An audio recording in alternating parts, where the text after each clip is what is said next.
hello सबैलाई आज चाहिँ तेस्रो चौथो दिन कति दिन हो रुकुमा आएको हामी हैन यसको तर हामी चाहिँ आज चाहिँ कुलो ल्याउन जाँदैछौँ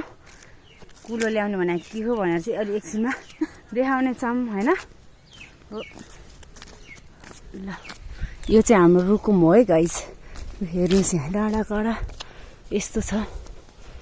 यहाँ बाटो पिच छ यो चाहिँ हाम्रो मामा घर हो यो भयो यो चाहिँ कुलो ल्याउन जाँदैछौँ अहिले कति बज्यो होला है 5 बज्यो होइन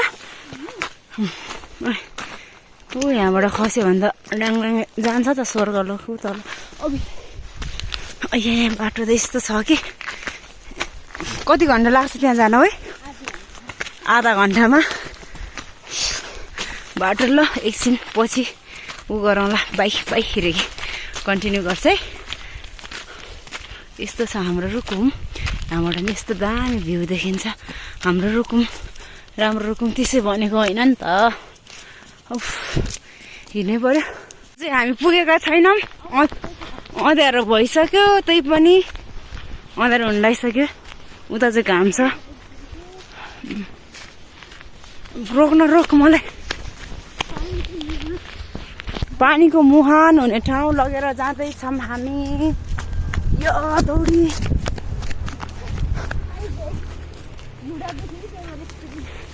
चिसोले घुँडा दुख्यो होला नि खै उलोको नजिक पुग्न लाग्छौँ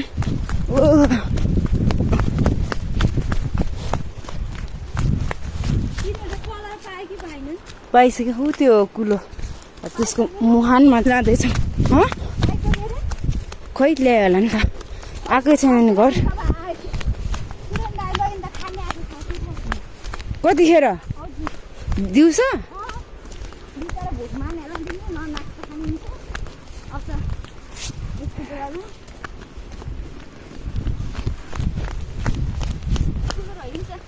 कुलोले फर्काएर हिँड्छन् किन पहिरो जान्छ है यो कुलो त सबै प्लास्टर गरेर त कुलो भनेको अघि मैले के हो भने चाहिँ यही हो अब एकछिनमा घर जाँदा अँध्यारो हुन्छ होला देखाउन सकिँदैन त्यही भएर अहिले नै देखाइदिए पुरै जङ्गलको बिचमा यसरी गाह्रो छ हो गाह्रो पारीको नजरिया कस्तो राम्रो छ वाउ हामी चाहिँ ओल्लो ढाडा जुगा त लाग्दैन है जुगा लाग्ने सिजन होइन नि त छ्या कति शान्ति आउनु लागेन हामी भने बाटो 15 मिनट लास्टै कुनामा लगाउनु लाइसक्यो है 15 मिनट लाग्छ अरे आउँदा चाहिँ सर 6 बज्छ 6-7 बज्छ होला कस्तो चिसो भएको बाटो बिगारिसक्यो ल हेर्नु जाने बाटो छैन यहाँबाट तल खस्यो भने खोलामा पुग्छ कुलो त्यहाँ देखिरहेको अस्ति माघीमा कुन चाहिँले तरुल खनेछ नि हेर्नुहोस् तरुल खनेको यसरी अनि बाढी पहिरो नगरे के जान्छ त है के भन्नु हो माघी आज होइन माघी साँच्ची यो भिडियो चाहिँ हामीले माघीको दिन बनाउँदैछौँ कस्तो डर लाग्छ अरे यहाँबाट टिभी अन्त जान्छ नि त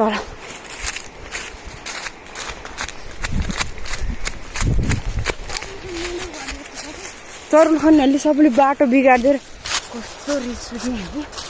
मान्छेहरू अलिक सबै हुनु पर्दैन रुक्नेलेहरू के हो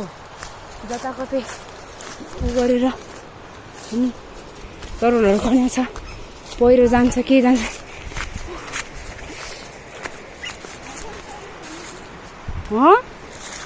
कस्तो चिसो ला ओइ के आयो के खोसे गर्छौ है बाघ साग त आउँदैन नि ल ल बल्ल आइरहेछौँ मुहान पुगाउनुलाई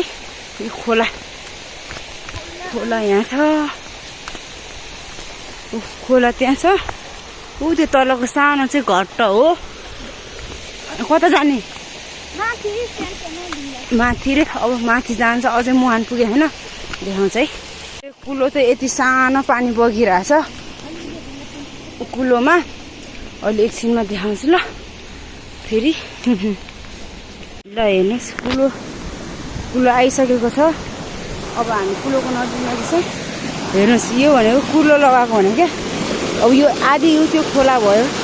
खोलाको आधी पानी ल्याएको कि यो पुकाले भने त हुन्छ होला त यहाँ बहिनीले अब कुलो ल्याउँछ हो कुलो ल्याउने भनेको यही हो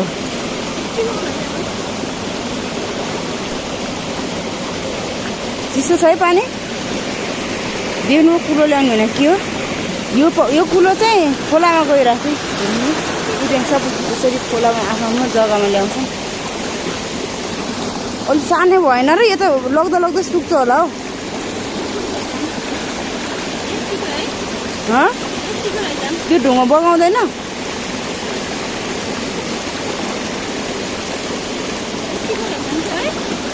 हो त्यतिको गर्कै हो त्यति चाहिँ ल हाम्रोमा यत्र आयो यत्रो ठिक हुन्छ है आधी बाँडेको आधी खोलालाई आधी हामीलाई यही हो कुलो ल्याएको होइन शान्ति भयो कि केही गर्नुपर्छ यत्रो लिन्छ कति सानै देखिरह त अघिको भन्दा नि कि अलिक यता घट्दैन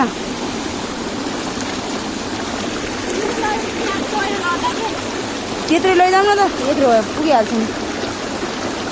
हेर्दै जाऊँ यो ढुङ्गालाई अलि यता गर्नु हो त्यत्रै गर भने कि ल यत्रो ठिक छ ल छोड्दै ल हेर्नुहोस् यही हो कुलो भने देख्नुभयो अब चाहिँ हामीले कुलो पनि ल्याइसक्यौँ अब त्यो भिडियो हेरिसक्थ्यो कि यो चाहिँ हाम्रो घरसम्म जान्छ ल अब अँध्यारो भइसकेको छ हेर्न सक्नुहुन्छ अँध्यारो त अँध्यारो हुँदैछ भइसकेको चाहिँ छैन त्यही पनि भिडियो यतिमै हामी इन्ड गर्न चाहन्छौँ by by please like subscribe comment okay share गरिदिनु होला धन्यवाद हेर्नुहोस् यस्तो राति भइसक्यो कुलो भर्खर लग्दैछन् हामी दुईजना त देखिँदैन होला के अरे भूत जस्तो देखिन्छ होला कति भयो 6-7 बजिसक्यो अरे त्यहाँ बजार हेर्नु त कस्तो दामी देख्यो क्या